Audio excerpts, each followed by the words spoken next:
Bismillahirrahmanirrahim.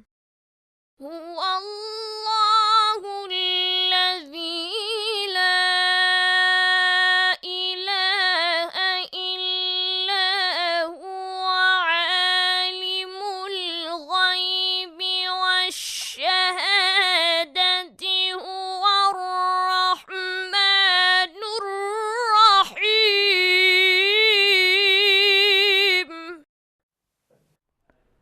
أعوذ بالله من الشيطان الرجيم بسم الله الرحمن الرحيم الحمد لله رب العالمين أفضل الصلاة وأفضل السلام على حبيبنا وحبيب إله العالمين أبي القاسم مصطفى محمد صلى الله عليه وآله وسلم وأهل بيته الطيبين الطاهرين أقول لكم السلام عليكم ورحمة الله وبركاته. Para pemirsa, alhamdulillah kita masih diberikan kesempatan oleh Allah untuk selalu membahas tentang kesempurnaan dirinya, dan kita harus bersyukur akan nikmat yang besar ini. Mungkin saja teman-teman kita, saudara-saudara kita tidak memiliki kesempatan untuk merenungkan kesempurnaan Allah Subhanahu wa taala. Mereka hanyut dalam perkara dunia. Mereka terlalu fokus dalam mencari kehidupan dunia, kelezatan dunia, dan mereka lupa bahwa ada sesuatu yang lebih utama yang harus kita fokuskan, yang harus kita dapatkan, dan yang harus kita renungkan, yaitu tentang Allah Subhanahu wa taala. Alhamdulillah, pada kesempatan yang lalu kita sudah membahas tentang tauhid dalam pujian. Kita sudah membahas tentang urgensitasnya bagaimana, dan kita sudah membahas tentang pembuktian kebenaran tauhid dalam pujian, dan kita sudah membahas pembagian daripada pujian itu sendiri. Kita sudah membahas faidah daripada keyakinan akan tauhid dalam pujian, sehingga pembahasan kita tentang tauhid dalam pujian sudahlah selesai. Dan pada kali ini insyaallah kita akan membahas tema lain yang masih berkaitan dengan tauhid secara praktis, atau tauhid amali, atau tauhid yang berhubungan dengan perbuatan kita. Artinya setelah kita meyakini tentang kesempurnaan Allah Subhanahu wa taala, dan kita sudah membuktikan tentang keesaan Allah Subhanahu wa taala dalam perbuatannya, dalam sifatnya, dalam zatnya, maka apa yang harus kita lakukan? Bagaimana kita menerapkan konsep-konsep ini dalam kehidupan kita?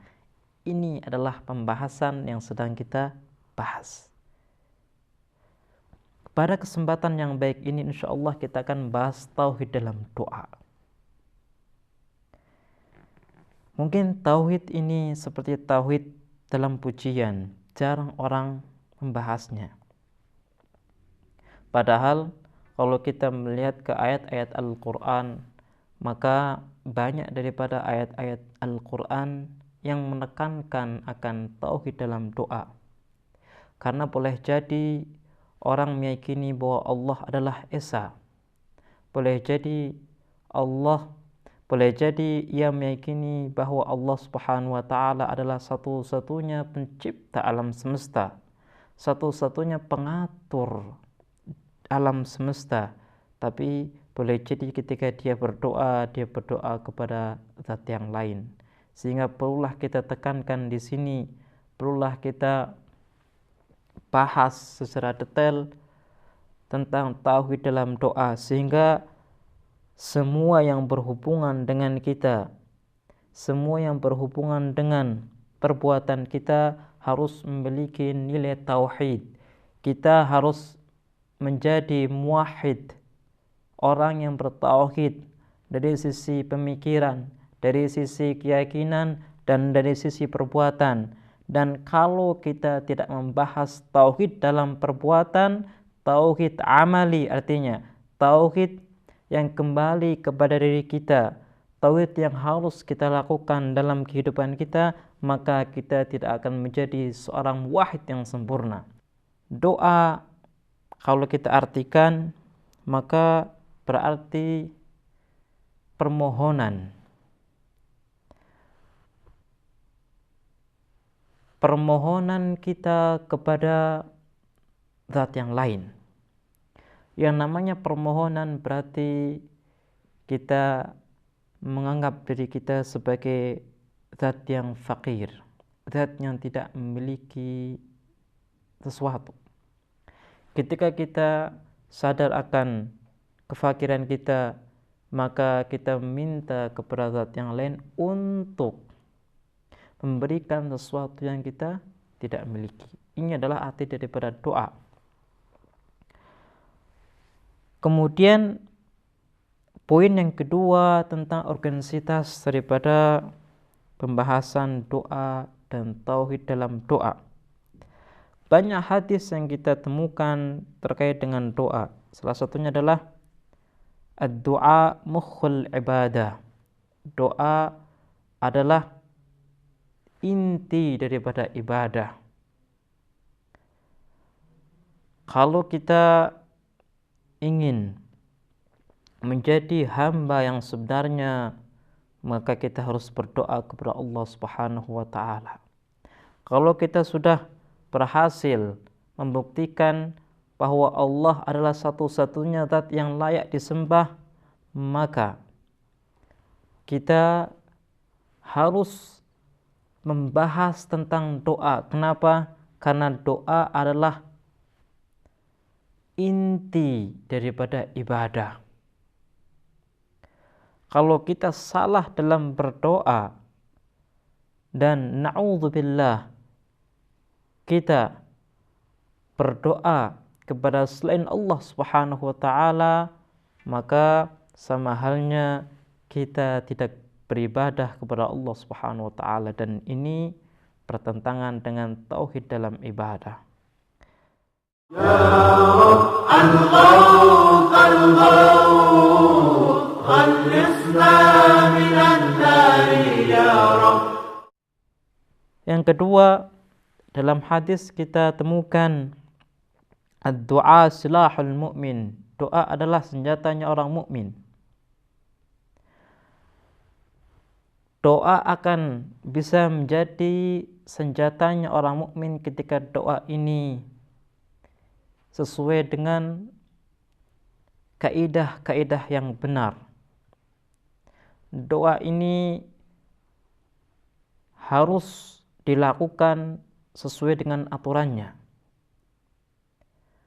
Ketika kita dapatkan dalam hadis bahwa doa adalah senjatanya mukmin, artinya bahwa seorang mukmin menganggap doa adalah sebaik-baiknya wasilah untuk bisa mendapatkan keberhasilan, untuk bisa mendapatkan keuntungan dunia maupun akhirat. Jadi pembahasan doa adalah suatu pembahasan yang sangat penting. Dan tauhid dalam doa merupakan suatu pembahasan yang akan mengarahkan bagaimana kita berdoa. Yang akan membahas tentang bagaimana baiknya berdoa dan bagaimana kita bisa berdoa dengan benar. Ini adalah tauhid dalam berdoa. Kemudian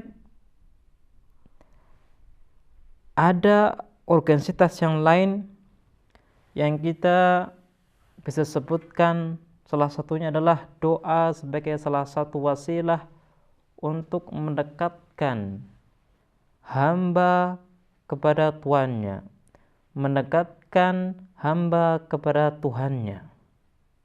Dan kalau kita sudah mengetahui tentang urgensitas daripada doa, maka kita harus membahas tentang bagaimana doa yang benar. Jangan sampai kita sudah meyakini urgensitas tentang doa dalam kehidupan kita, tapi kita tidak membahas tentang bagaimana doa yang benar. Dan kita bisa berdoa dengan metode yang salah. Seharusnya kita berdoa kepada Allah, tapi kita berdoa kepada orang lain.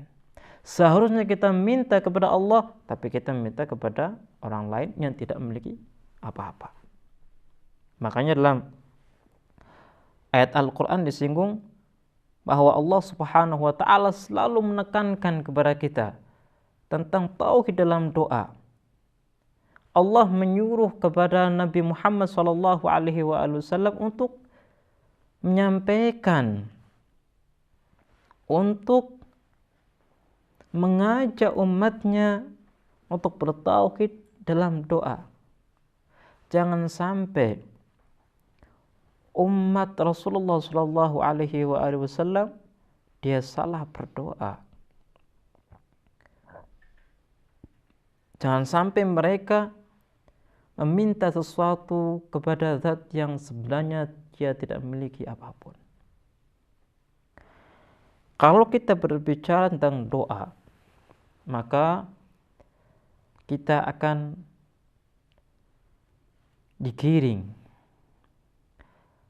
atau kita akan teringat dengan ajaran-ajaran doa yang luar biasa yang diajarkan oleh para nabi, yang diajarkan oleh para wali, yang diajarkan oleh para wasi kepada kita. Mereka mengajarkan kita doa-doa yang benar bagaimana.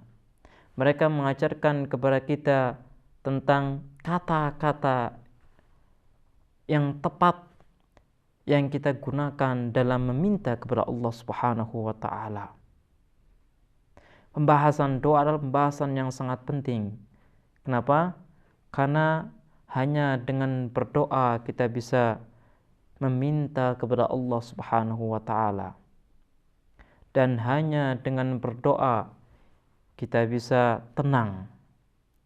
Hanya dengan berdoa kita bisa mendekati Allah Subhanahu wa ta'ala. Kenapa begitu?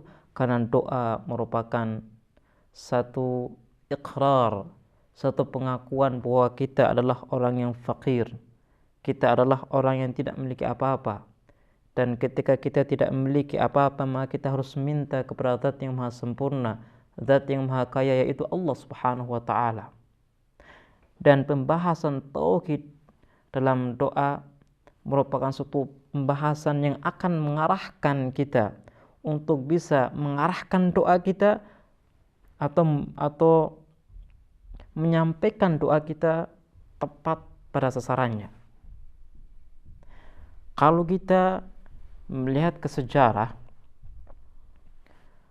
kita dapatkan bahwa segelintir orang, bahkan mungkin bisa dikatakan mayoritas, mereka berdoa kepada jin. Artinya mereka meminta bantuan kepada jin.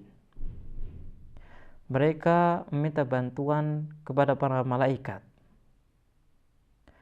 Mereka meminta bantuan kepada selain Allah Subhanahu wa ta'ala. Padahal mereka meyakini bahwa pencipta hanyalah Allah Subhanahu wa ta'ala. Tapi mereka tidak bisa untuk menerapkan tauhid af'ali dalam perbuatannya.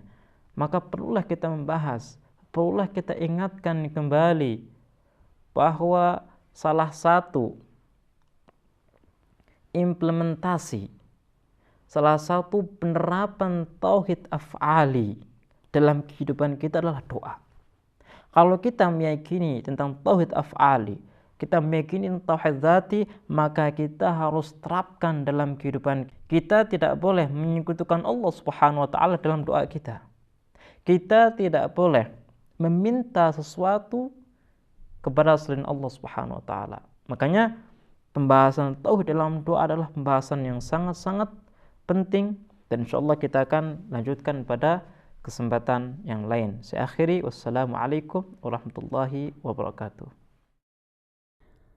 اللهم تفضل على مشايخنا بالوقار والسكينة، وعلى الشباب بالإنابة والتوبة، وعلى النساء بالحياء والعفة، وعلى الأغنياء بالتواضع والسعة، وعلى الفقراء بالصبر والقناعة برحمتك يا أرحم الراحمين.